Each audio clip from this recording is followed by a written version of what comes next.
Good afternoon, diggers. We're out here going to take a short controlled hunt.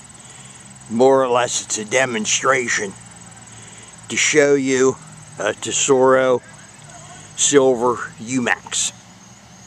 It's what I have here with me today. I'm going to show you here how I have it set up and some of the different ways you can use it. I don't know as we're going to find much, but like I say, it's going to be just a controlled hunt. Just to show you some stuff that you can do with this highly versatile machine. It's performs on a par or better than machines costing 3 times as much. It's very underrated, but it is a Tesoro and doesn't carry a meter on it. So, you know, a lot of people look down on it, which is a shame, but, well, that's okay too. Here's the control panel on the Silver uMax. And I'll show you here, as you turn it on, over here's the sensitivity.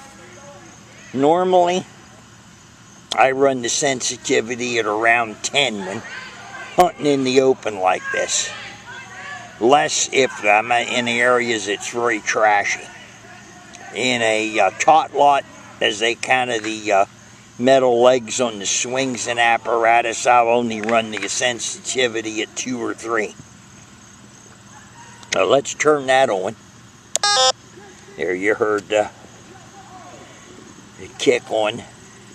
I have a toggle switch too. And there's a battery test. You heard that. Okay, now over here is the discriminator, and I have it set little past foil, but not up at the nickel mark. Now that'll play later. The way I'm going to hunt today, or at least to start the hunt, I'll change later. You notice I said I have a toggle switch. I have the all metal mode over here to the right. So I'm going to flip it over, and now it's in all metal. When I hit a target, I'll just flip it back to the center position, which will be the discriminator mode, and this discriminator setting that I will kick in. But to start the hunt, this won't be kicked in. And at any rate, I'll just show you how that goes as we move along. I'll be back if I find anything.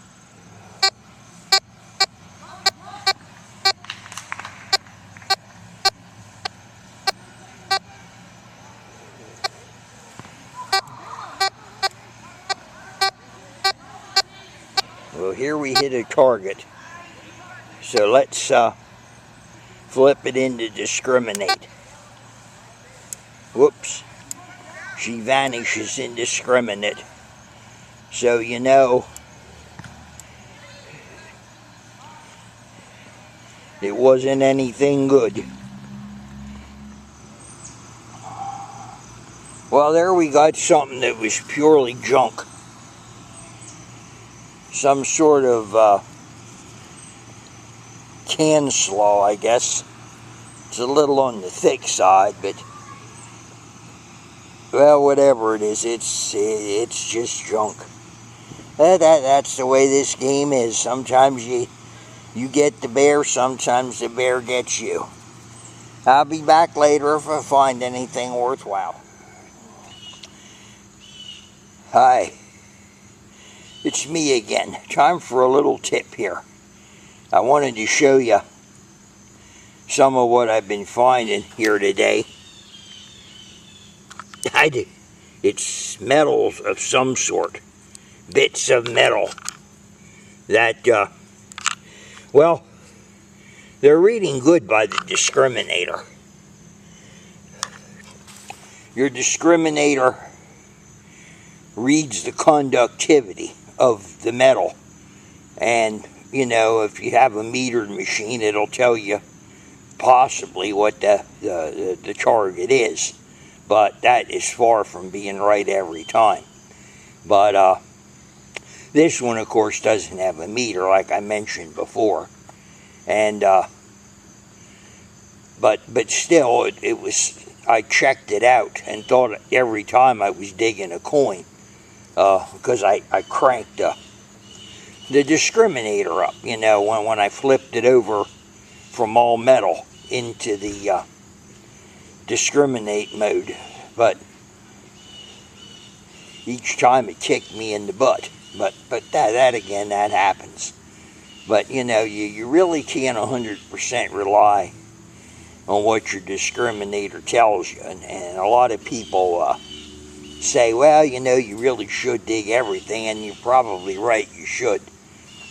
Back in the old days when I started this, we did dig everything, but mainly because we didn't have any such thing as discrimination back then. That was, everything was beep and dig. Well, your pitch changed because a lot of our units were BFO, beat frequency oscillation. Only later did the TR types, transmit receive, come into being. But it still didn't matter. The early models did not have discrimination. Just was unheard of. It was a big thing when it came out. But I think back to my days when I used a machine that didn't have discrimination, and I made a lot of great finds with that machine. But every time your thing beat, you had to dig, and you didn't think of passing anything up. It just didn't happen. Although, after a while, you could sort of tell what a lot of the metal was. The machine I used the longest was a Metrotech, and that was BFO. Ran on a couple 9 volts, had no meter. The one I had no meter, but it was a relic finding fool. It would find coins too, but it had a big, I think a 12-inch coil to it. And I think it was 12, maybe 10, I forget. It's been so long ago, about 40 years to be honest with you. And it didn't pinpoint well on something small. You think of a dime or a penny. You used to have to dig some pretty big holes, for that sort of stuff. But we're going to keep hunting here a little bit and see if we can find something. I'll be back later, maybe, if I find something.